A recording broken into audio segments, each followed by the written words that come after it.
you were speaking so vocal about like the whole Tuka situation. Yeah. Just because, people, ran off with it and made a mockery out of his name. And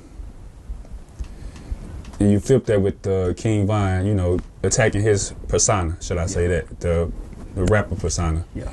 At any point, do you think, like, how would his mother feel about that? I don't give a f about the killer's mama. Tuka mama is a victim. There's no documentation that Tuka ever killed anybody.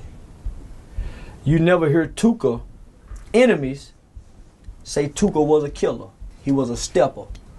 Tuka was a 15-year-old kid that got killed after a wrestling match he won. He got suspended from school because he got into it with a teacher. Tuka was on the bus stop getting ready to come home with 2 girls before he got killed. He had just called his mother, "Mama, I won my wrestling match. I'm on my way home." I know how to pay attention to details because God is in the details, right? What kid gets suspended from school, nigga, out early and call home and say, "Mom, I'm mostly go out and bullshit." If I get suspended, my mama will have to find out later tonight. But I'm not finna call and go home. Mama at home frying chicken. "Okay, son, I'll see you in a little bit." What kid wrestles?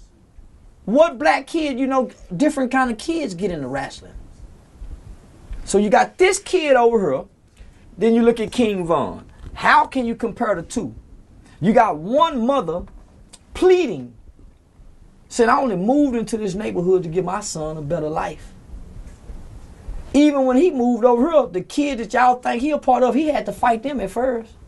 He wasn't just accepted. Tuka knew how to fight and could fight. He was charismatic with the girls. The girls liked him. And he knew in his neighborhood over here. So he made friends with these guys. They told Tuka's mother that Tuka was a casualty of war. As if she was just supposed to accept that. She pleaded with the industry for years. His older brother was in boot camp. His older brother got out of boot camp. They said, "Say, man, we know who killed your brother." He went and crashed out. And it wasn't even the people. His sister had to go to a mental hospital because the world was smoking on Tuka now. That woman ain't had peace yet. Her baby ain't killed nobody. Now let's look at King Von mama. She been silent. I never ever seen her. She been silent. My mother said, "Son, silence is a form of agreement." And then looked at the judge. Silence is a form of agreement. Y'all killed an innocent white man, an innocent man. You in agreement with this? No, ma'am. What happened? What happened, son? Who did you shoot? What happened? No, mama, I didn't shoot nobody. So King Von mama been silent. She ain't came out one time and said, "Man, if nothing else," let me say this.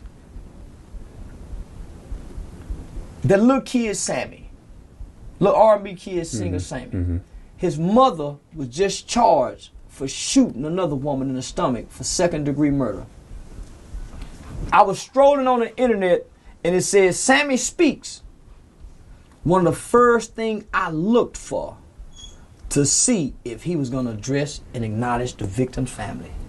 That's the first thing that young kid did, even though his mama killed somebody.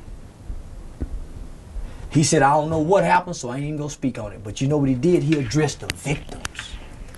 Empathy and compassion for what my family member done to your family member.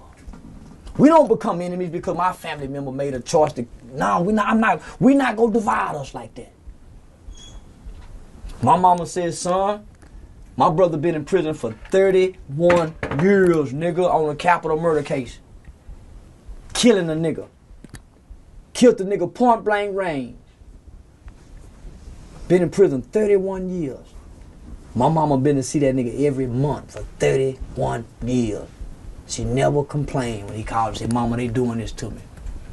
Son, I still get to come see you. I'll see you in a week." That other mama can't go see her baby. My mama always made us remember. Even though I didn't pull the trigger, nigga, yeah, you had something to do with that man's life being taken, son.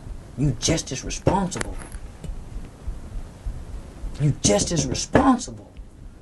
So silence is a form of agreement. So I don't care what king, I don't care how just, man, I don't give a fuck. I met Tuka Mama.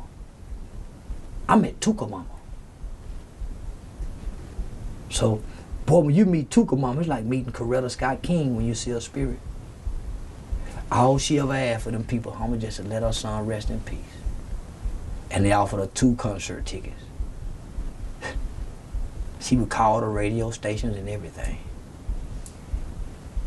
So, when I finally got to connect with her, homie, and heard the story of Tuka and what really went on, what happened, homie, how can you take sides with them niggas?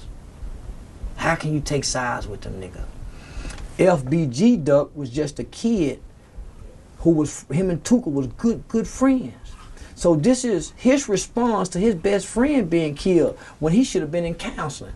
Should have been in therapy because he's dealing with the post-traumatic stress disorder. He just lost his brother. He just lost his, so this kid should have been in therapy. So he used rap as an outlet, like a punching bag, and violence to hurt people. This ain't frustration, this hurt. Just causing other hurt to get other people hurt. Frustration is something you release. It don't carry on. Hurt carry on. These niggas ain't frustrated, they hurt. And they writing hurtful shit to get people hurt. So, I'm saying to myself, I wish I would have knew about this 10 years ago. Because this is awareness that we should have been saying, hey man, don't y'all know kids is killing kids in Chicago at 10 years old? Oh, I didn't know that shit was going on. I just found out about drill music and Tuka and them 3 years ago. That's where all this is, why he talking about kids. Nigga, I just found out about this shit. I didn't know Lil Durk, I didn't know none of these niggas. Boy, when I found out, I said, nigga, they gonna destroy us. This is the children of the corn. How black people ignored this as long as this shit been going on? These was kids. Nigga, we walk up and snatch guns out them niggas' hand when they were doing this. It's too late now, though. You try to snatch it now, they gonna shoot you. So now you just gotta try to feed him. And talk the gun out his hand. Put some money. Nigga, let me get by that gun from you. How much you want that motherfucker? $150, let me give you $250. Give it to him right now, nigga. And then show him how to get a job. But you try to take it now, boy, your ass in trouble. Because nobody's been connecting with them for a whole generation. So you cannot correct something that you don't have an established relationship with. Whether that's your woman, your dog, you can't even correct your dog if you ain't got a relationship with it. So how we go correct these kids and we don't even have established relationships with our own children, let alone the kids we don't know?